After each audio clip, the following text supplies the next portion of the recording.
Your Olympic hero has arrived. It's true, it's true. You're watching Fugitive Red Eye, and welcome to another rant that's also random thoughts, but this is something that had occurred to me when I was playing Dragon Ball Z Kakarot the other day. And that's that I have all the achievements in the game, right? But the DLC doesn't have achievements. Nor does any of the DLC for Xenoverse 1 or 2, nor does any of the DLC for basically any game I can think of on current gen. I'm sure there's some that have, I just can't think of any. I guess probably Fallout, right? Nuka World probably does, but I don't know because I play that with mods, so fuck if I know. Because obviously mods disable achievements. So ironically, I mentioned Master Chief Collection later. When they added Reach and ODST, those had achievements, and those were technically DLC. But, you know, back in the days of the 360, when you'd get a DLC, it would come with new achievements. And maybe achievement hunting has died down a little bit, maybe people don't like to do it as much. I feel like a lot of companies are too lazy to add in new achievements. Like, I know that they don't actually provide any new content, right? And obviously if a DLC is good, a DLC is good. So, even if there's no DLC, or even if there's no achievements, that doesn't negate the quality of a DLC, obviously. But, you know, I like achievements. I like getting them. Like, granted, don't get me wrong, I like that I have all the achievements in Kakarot. It's one of only 2 Dragon Ball games that I have all the achievements for, the other being Budokai HD Collection on the 360. But I was kind of hoping there would be DLC achievements so I could get those too. Because, you know, like, for Fallout 3... I have all the achievements on that, as well as, I believe there were achievements on the DLC for that. In fact, I'm certain there were. Never mind. Yeah, I have all the achievements on Fallout 3, including the DLC. And for New Vegas, I have almost all of the achievements. I'm very close to getting them all. And I still intend to get them all. And, you know, I had all the achievements on Halo ODST, and this isn't just a thing where I'm just going to talk about, oh, all these games that I have all the achievements for, but I like achievement hunting. It's fun. And, you know, DLC, when it came with new achievements, would give you a new layer of things to do, a new set of challenges you can get. I'll admit that looking at my achievements isn't as fun. They've made it better. The new guide actually makes it pretty easy to just look at them. I hate that you have to be online for achievements to work. That's another thing, that achievements have to be online only. It's fucking stupid. I don't get it. Because on the 360, you could get achievements offline. In fact, you didn't even need an Xbox Live account to get achievements. Any game could give you achievements. Like, I had achievements long before I got Xbox Live. But of course, everything has to fucking be online now. And because they're online, you also end up with things like that done unlocking, where it doesn't actually unlock. I haven't experienced that in a very long time. The only time I did experience it was on Duke Nukem 3D World Tour Edition.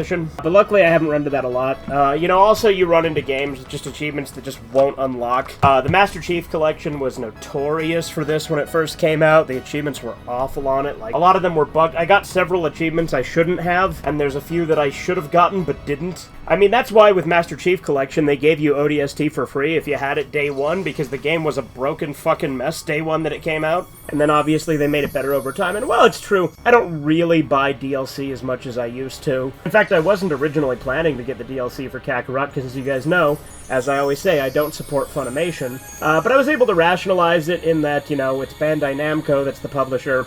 If Funimation is getting any of my money, it's very minimal, and at the end of the day, it's a drop in the bucket, and it's this one thing. So if that's the case, then it's probably not affecting anything. Plus, most people don't care about that kind of shit, but obviously I do. I don't intend to support Funimation in the future, and I still consider myself not supporting them. And like I said, I don't even know how much of the money goes to them. Again, that's a whole other topic. Then again, this is Random Thoughts. Random Thoughts is supposed to go off on tangents. It's supposed to be whatever. Like, that was the whole point of this series originally. It wasn't just necessarily to stick to one topic. It just kind of became that later on, I think, when I brought it back, really, because this series was gone for a long time, and then it got kind of replaced with Red Eye Raw, which would go off on the tangents and stuff. And really, the only discernible difference between this and most episodes of Red Eye Raw is that that was with a webcam, and this is with gameplay or whatever the hell visuals I decide to put up. But yeah, as I said, I do plan on getting the other season pass for Kakarot. Again, if Funimation gets any money from it, it's minimal, it's a drop in the bucket. I still don't support them, and I still will not, and I'll still buy any Dragon Ball game used. And Funimation and Crunchyroll are the same thing now, by the way. If you think, oh, well, Crunchyroll, like, I don't support Crunchyroll because Crunchyroll is Funimation, because they bought it out and then they use the Crunchyroll brand because it's, I guess, more popular now. And all of them are owned by Sony, technically. I don't really support Sony a lot, but I still buy Sony products from time to time. I still buy games on PS4 Especially since, here's another thing. This is another subject I wanted to kind of talk about. The fact that a lot of gaming consoles are moving away from physical, like Xbox is moving away from physical, which I think is really fucking gay, and how everything's Xbox Series X exclusive now, which, you know, PlayStation might do that soon, I don't know, with switching to PS5 exclusive. But right now, I think that PS4 games are still profitable enough, and they still make enough money off physical, especially since PlayStation does a lot more, like, limited releases than Xbox does. Obviously, when it comes to, like, PlayStation games, achievements could be a different thing, too, because obviously there's the Platinum Trophy that you get for unlocking all the others. And while Xbox does have some games that have achievements that are, like, get every other achievement in the game, there's nothing like a Platinum Trophy. Like, it's not separated that way, because they go with gamer score.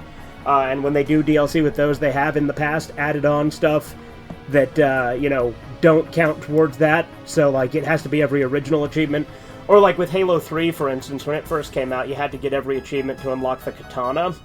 But then later on, you just had to get 1,000 gamer score, because that's how much gamer score the game originally had with its, you know, base achievements. At the end of the day, gaming isn't what it used to, and it hasn't been for quite some time, and I feel like a lot of things have only progressively gotten worse, especially when it comes to, like, mainstream games. Obviously, there's still some good indie stuff out there, but, like, for instance, console gaming is a far cry from what it used to be. You can't just pop in a disc and play the game anymore. They have to install, which, granted, that's a double-edged sword, because if your game's really scratched up, basically, you can still make it work as long as you have it installed.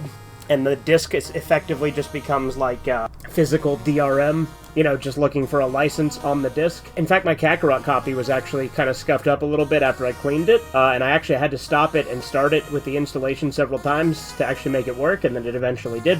I could have always returned it, but I am fucking lazy when it comes to that, and just was stubborn and was like, I'll make it work. And I eventually did, and the game works fine now, so, you know, once it was installed, that wasn't an issue. And obviously there were eras where, like, you could install stuff on the 360.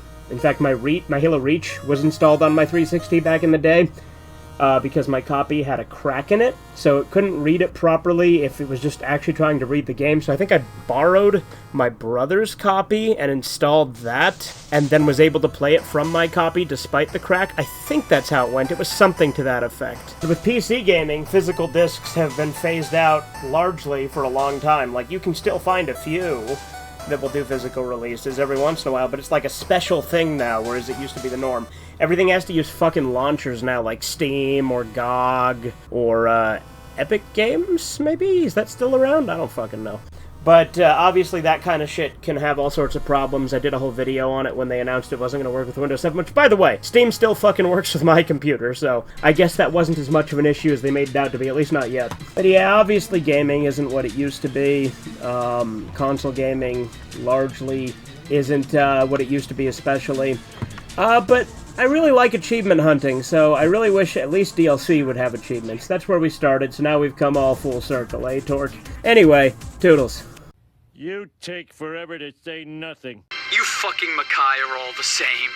One little sniff of curry sauce all over your anus. Delish.